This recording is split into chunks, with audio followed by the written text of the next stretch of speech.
right, so we have Tim Reynolds joining us this afternoon. Most people probably know Tim from his collaboration and extensive touring with Dave Matthews and the Dave Matthews Band over the year. His history actually is much deeper than that. We're going to talk a little bit about that today. So Tim, welcome to the show. Again, I'm Charlie, and how you doing? Good, man. It's great to be here. Yeah, definitely. Well, thanks for taking some time to talk with us. So it's exciting, man. You know, we're just getting into June, and you know, things around the country seem to be getting better by the day. I certainly wouldn't say we're getting back to normal just yet, but I do think that there's a light at the end of the tunnel, and for you, it looks like that's coming in the shape of touring beginning next week. Yes, I'm pretty excited. I mean, it's a little bit, you know, I don't want to use the word scary, but you know, it's a new world out there. Hopefully, you know, everybody will just be safe and do safe things. Yeah. But, I'm excited that it's opening up enough to, you know, to make the move and get out there and play, and that's really, I think I need it, and I think people need it. It's going to be a mutual spark. Yeah, well, that's it. I'm excited for it too. I know your second date on the tour is actually coming right through town here in Western New York, and that's going to be what next Thursday. But Yeah. do you have any idea what these shows are going to look like? I know you're starting with some intimate venues. Yeah, I guess they're all more or less intimate venues. When I play solo, I try to keep a, you know, reasonable amount of people for a guy just playing guitar. Oh, well, humble as it may be, the last time I saw you was 2 summers ago, and it was just 2 guys playing guitar, and it was pretty big. Cool. I saw you and Dave at CMAC in you know, Rochester, New York, Canandaigua there. Oh yeah. That was a packed house. Yeah, it's a nice venue. I like playing up there. Yep, kind of nestled away in the woods there a little bit. It was really cool. So looking forward to that. And then yeah, so following your you've got a string of solo dates coming up here. Looks like it's you know, about half a dozen or so, 8 dates maybe. And then it looks like a month later, you guys are kicking off. Looks like a typical summer with a big Dave Matthews Band tour. Yeah, I mean, I don't know how typical it'll be, but we're going to do it and see what happens. I'm excited to get out there and, you know, see how it's going to work. Yeah, oh, for sure. All kidding aside, I mean, typical me, you got a bunch of dates out there. We'll see what it all looks like and how things go. But, you know, here's hoping that we're one step closer to normal, right? Yeah, I'm just ready to burst with some music and that's it. So practicing about it. Yeah, right.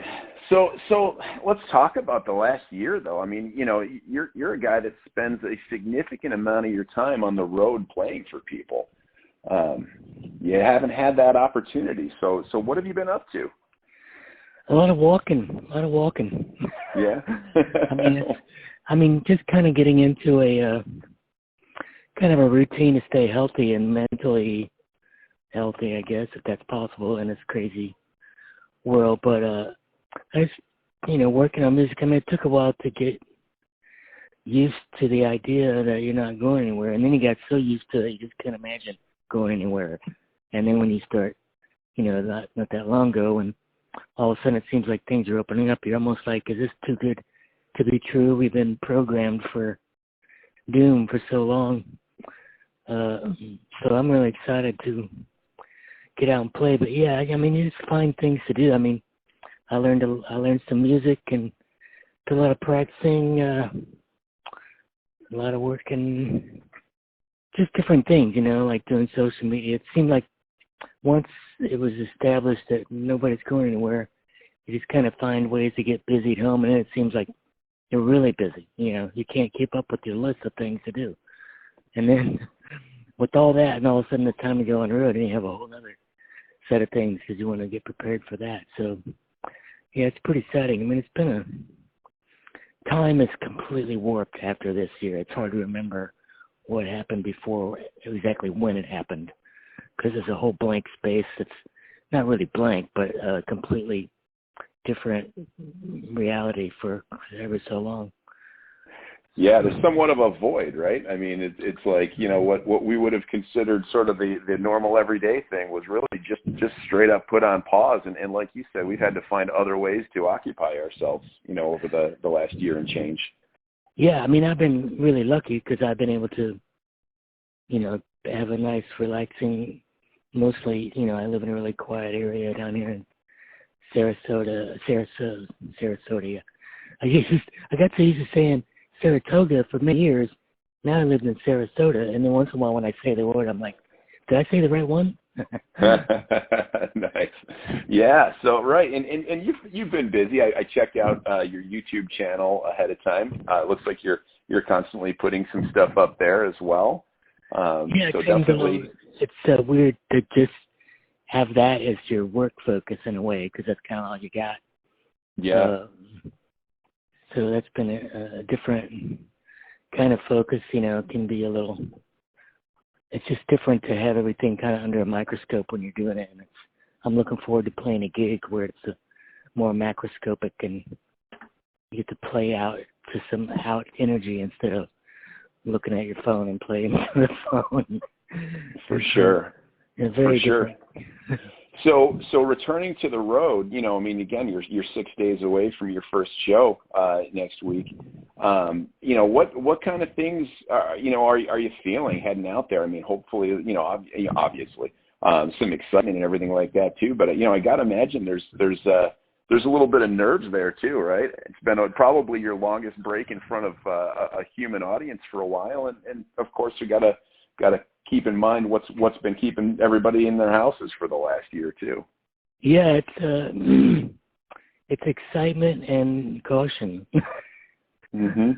I mean, you know, a lot of people are getting vaccinated, but one doesn't want to be too lax about things. At least now, you know, when everything's kind of opening up, it's good to keep, keep focused on staying healthy and safe. I forgot what I was going to say now. Yeah, I'd say you want to keep your guard up, but sometimes I'm not even sure what that means. You know, it's like, you know, what more can you really do? And, you know, as we try to get back to normal, it's like, I don't know. Yeah, it's going to be interesting. I mean, the main thing I'm really, really looking forward to is just playing music for people.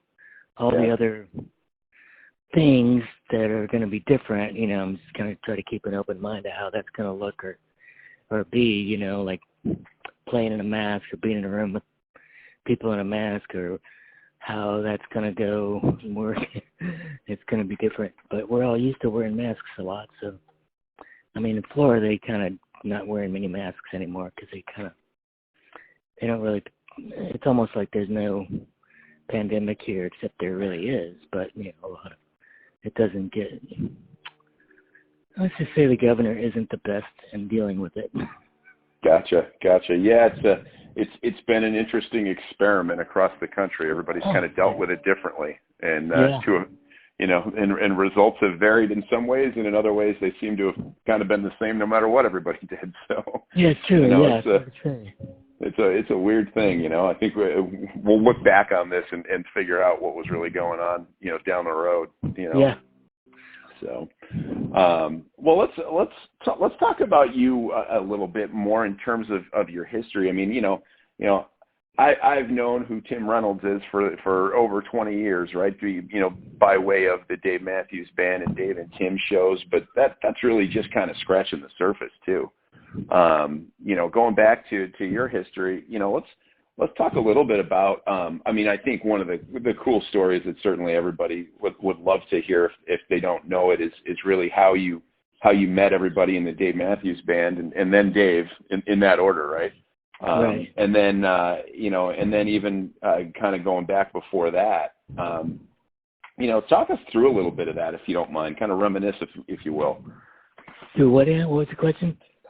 Really, you know, kind of back in Virginia, right, the early 80s, how you got to know, you know, the guys in the Dave Matthews Band. Well, it really kind of started out with a jazz workshop at this club called the C&O, and I had been working at Kmart, basically, and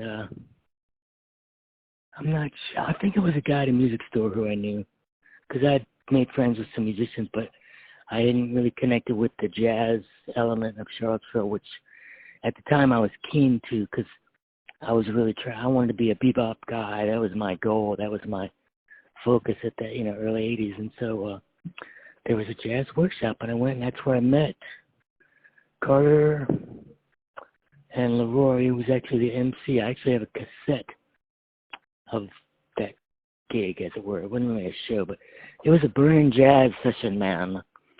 People were just playing like super fast swing, and so it was a really, what's the word? It was very satisfying for me to find this serious jazz element in this little town that I had no idea there was anything here, but it was a beautiful town, Charlottesville. I didn't really know what made it tick, other than it was really beautiful. And I had been living in Missouri, and I thought this is the most exotic place in the world. It's still got green grass in February, Yeah. I was like tripping on all. And so I met those guys, and then I wound up playing the band with one of the guys there, John Dirth, who was a trumpet player, who was also kind of a local luminary of jazz. He taught it at the University of Virginia, and I wound up playing lots of jazz gigs with him, Carter and Leroy, even Stefan when he was really young. So we did a lot of jazz gigs, and that's kind of how we got to know each other.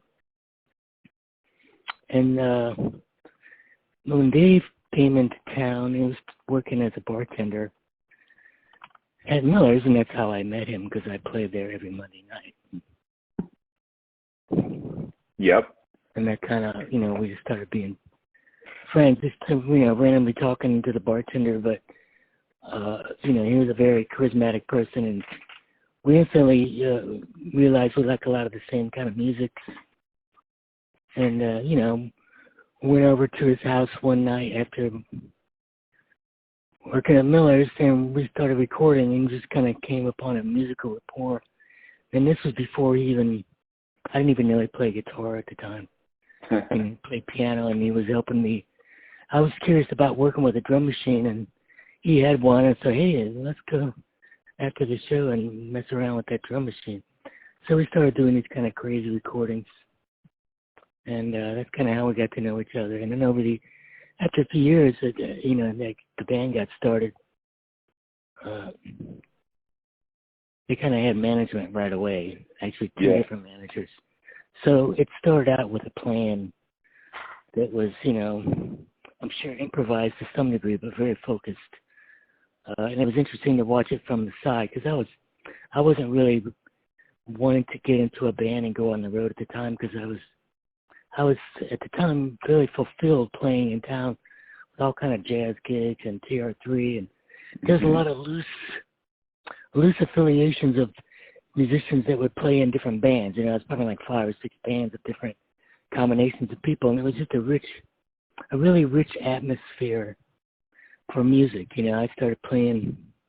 Well, the solo idea came about playing in Miller's every Monday, and it kind of went through transformation of electric guitar with a lot of delay and effects to learning how to play the sitar and the violin, cello a little bit. Miller's was kind of a experimental proving ground, but on Monday night, it kind of became a really cool thing.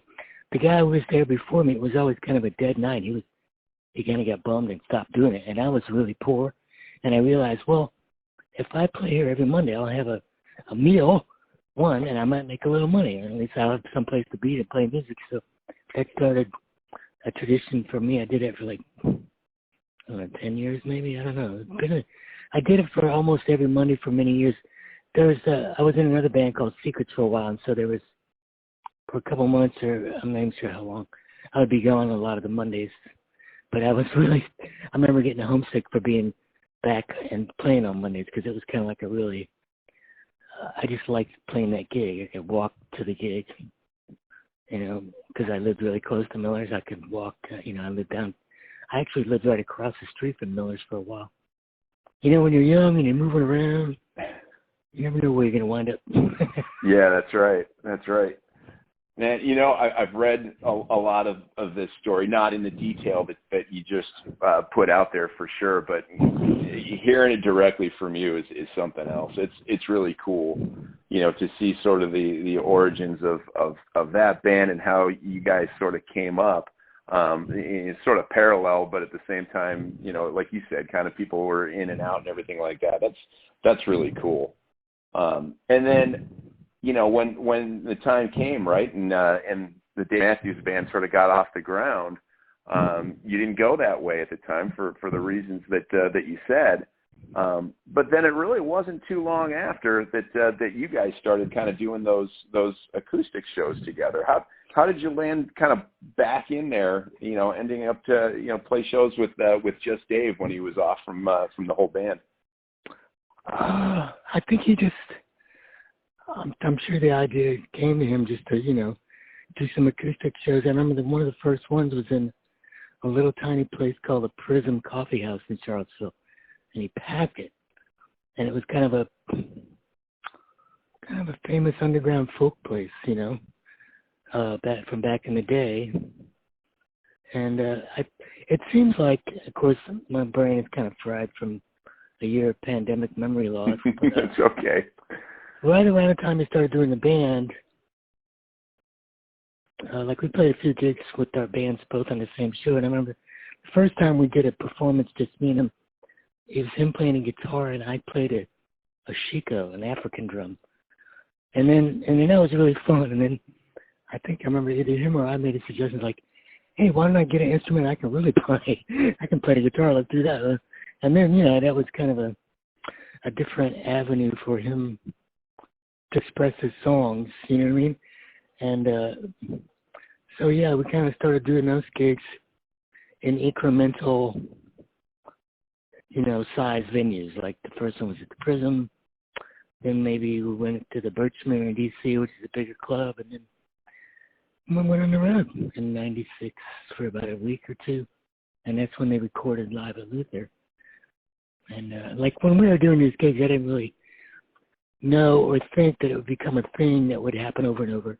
It just seemed like, hey, let's play these gigs. You know what I mean? When you're young, you're not thinking about the future as much as you're thinking about where's the next gig, you know, and then it just kind of works, kind of becomes a thing after time, you know what I mean? You kind of, what's the word, grow into it, or, you know? Yeah, it was kind of organic, right? The way that yeah. started, at least. And then, you know, that Live at Luther College album came out, and that just set the bar for, you know, what an acoustic live album could be. I mean, for me, you know, that was actually my introduction even into Dave Matthews Band, as silly as that sounds, several years into it, right? And when I heard that, and I was like, oh, man. I mean, there's some stuff on there that Halloween, that one gets me every time. Well, it's funny because, you know, the band Wilco, I had a CD or two of theirs, but I didn't really, the older ones, I didn't really care much for it. But then Jeff Tweedy used to do Farm Aids, you know, and I would see him by himself and go, I really like that guy, you know. And then I actually started getting into, there's a couple of Wilco albums now that I have that I love to death, like the last one and the one before. You know, but yeah, it's funny, I kind of got into him solo first before I got to the band. They also have a great guitar player named Nels Klein, who's ridiculous. He was a solo artist, kind of more avant-garde, you know, far out guitar stuff, and it's kind of cool that he wound up playing with that band, which is kind of a folk rock band, but now they have this cool element in their music of once in a while you go, what is that guitar doing? And it's just really cool, you know, in a band like that to have a kind of psychedelic, trippy guitar, you know, just far out guitar work. Yeah, I remember when I'm like, I liked the guitar work, but the music hadn't got me yet. But then they came out with the one called Whole Love, I think, and then the next one called Ode to Joy, which starts out with some really depressing sounding songs. And I think it's kind of, you know, and then it gets happy. But I remember getting that album the first time, I'm like, this is so not Ode to Joy. That was kind of the magic of the record. They kind of brought you in the reverse.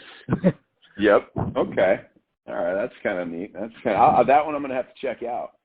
It's really cool. I mean, it starts out very slow, but it depends on what part of Wilco you're from. You know, I mean, I'm not I don't know all of their music. I just have these 3 records, and 2 of them I really, really like. The last 2 are really cool.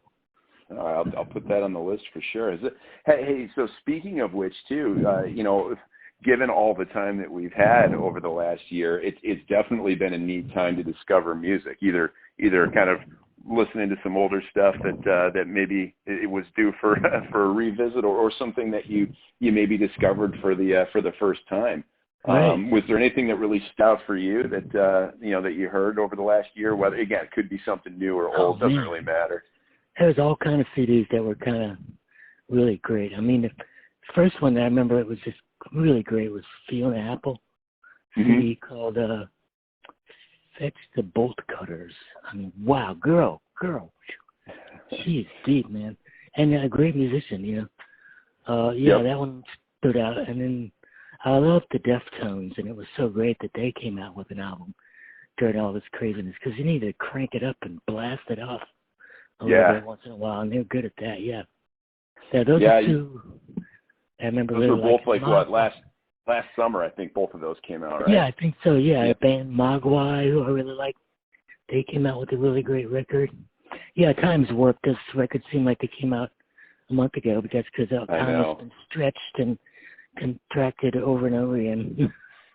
Yeah, and and it's funny too, Tim, because like some people have used that as a time to put out new material, and some have put out a lot of new material, and then other artists seem to be kind of holding on to it until they're able to go out and support it with a tour, which I guess also makes sense, So everybody's kind of got their own strategy, but it's been kind of neat to see how different artists have sort of responded to either the opportunity with the time that they've had, or sort of the challenge of not being able to get out on the road.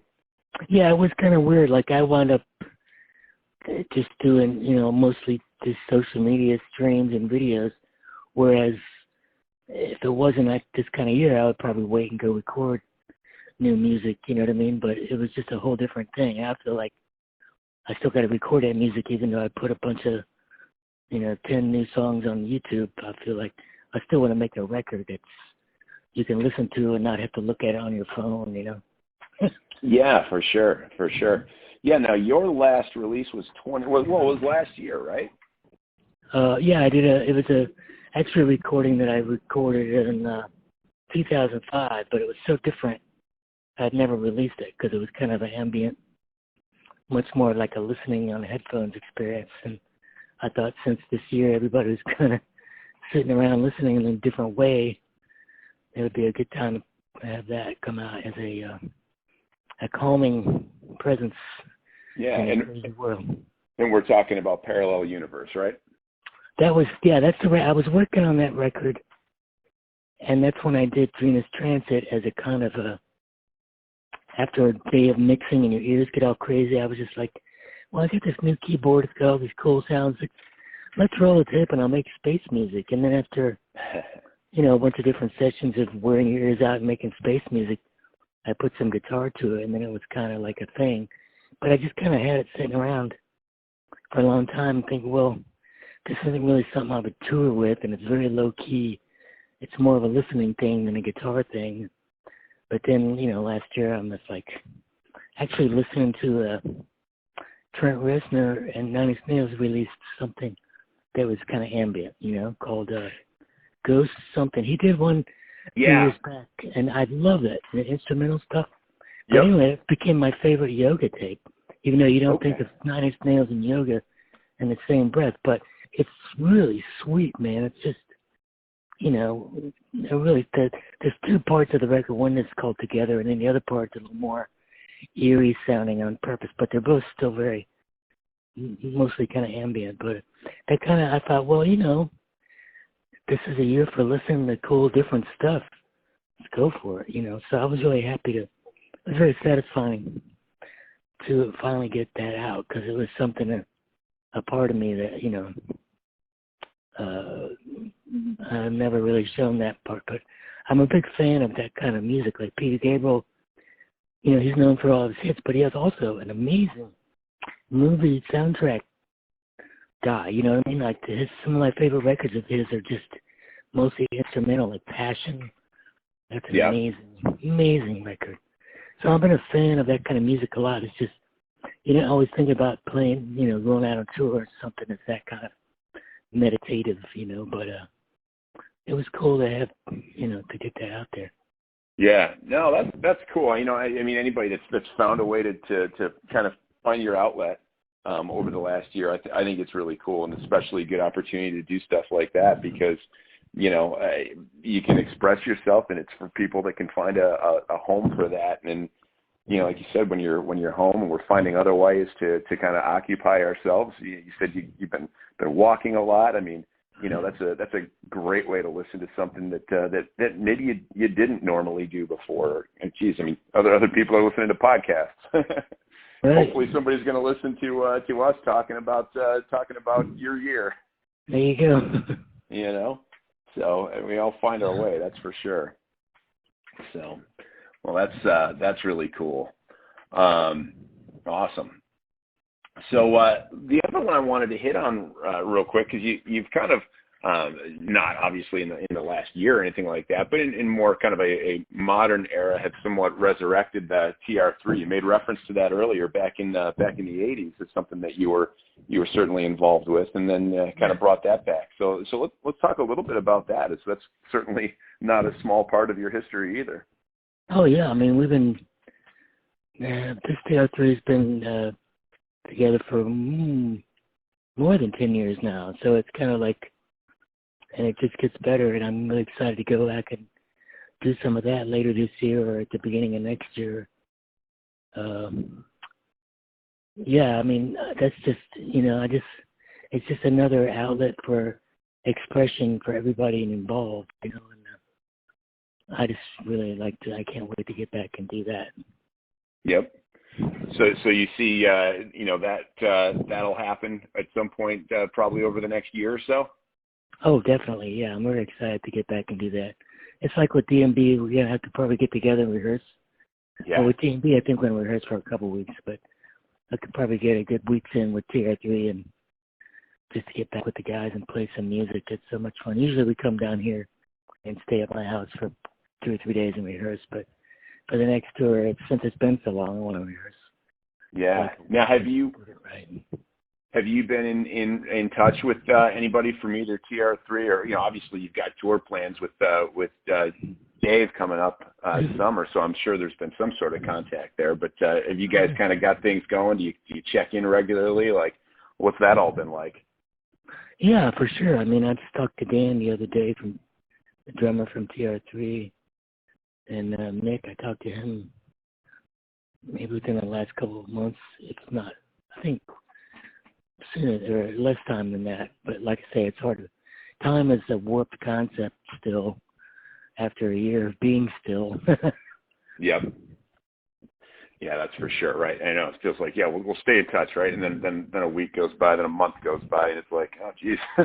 Yeah, it's so it's weird, because you get into, like, the Groundhog Day kind of thing. I mean, I have a routine of, I get up and I do yoga or work out, and then I go for about an hour, 3-4 mile walk, and then, by then it's early afternoon, and I start doing stuff. But it's kind of like you come up with a kind of a stability zone, as they called it from the book Future Shock from way back in the day.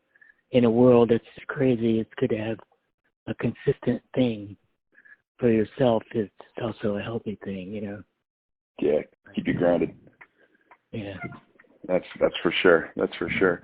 Well, that's awesome. And again, I know that, as we're kind of coming out of things and shows will be beginning, for you very, very soon. Mm-hmm. I hope that it's everything that that you hope it is, right? I hope it's something that we're able to do safe. Yep. I hope people are able to come out and see. I certainly intend to be one of them. And, I like to think that, we might kind of bump our way through the second half of 2021 here. And then hopefully heading into next year, we can really expect things to be, I'd love to use the word normal. I'm not even sure what that is anymore, but, something where we can pack houses and people can scream and get in there and really just take in the experience the way that we always took for granted before. Exactly. Yeah. I'm ready for that. So, well, that's really good. Well, Tim, hey, I really appreciate your time today. Thanks so much for coming on with us, and definitely looking forward to seeing you at least once this summer. Hopefully, I can get out and see a Dave show as well. But I'm certainly going to make every effort to catch the show next week. Cool, man. Look forward to it. Absolutely. Well, thanks so much again, and very best to you. Stay safe, stay healthy, and we'll see you on the road. Okay, man. You take care. Good talking to you. You got it. You too. Bye-bye.